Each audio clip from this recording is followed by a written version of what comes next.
আসলে আমি ডায়াবেটিসের রোগী। আমার ডায়াবেটিস ছিল 12, 11, 13 এরকম। আমার ওয়াইফেরও। আমি রাজাপুরে চাকরি করা, রাজাপুর থানা উপজেলা স্বাস্থ্য কমপ্লেক্স থেকে আমি এই আমাদের ওই সাইদুল আছে ওরা নিয়ে যাই একদিন। আমি বই করাইছি, ফ্রি ঔষধ পাই, 2টা করে ট্যাবলেট খেতে হয় সকাল বিকেল। তো আমি খাচ্ছি, কিন্তু আসলে খুব একটা কম ছিল। যখন আমি ইনফরমেশন পাইলাম, ডায়েটটা নিয়ে আমি খাওয়া শুরু করলাম ও আগ্রহ করে। আলহামদুলিল্লাহ আমি 15-20 দিন খাওয়ার পরে যখন আমি চেক করলাম, বাসায় আছে চেক করার সুযোগ আছে, দেখি আমার 5.1 হয়েছে।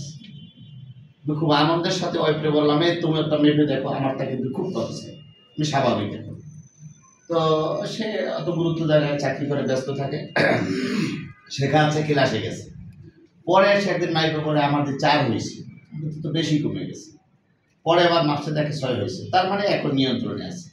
আমরা দুজনেই উপকৃত হচ্ছি এবং দুজনেই ডায়াশিল খাচ্ছি। আমি ঢাকায় যাচ্ছি, আমার ব্যাগের ভিতরে ডায়াশিল কৌটো আছে।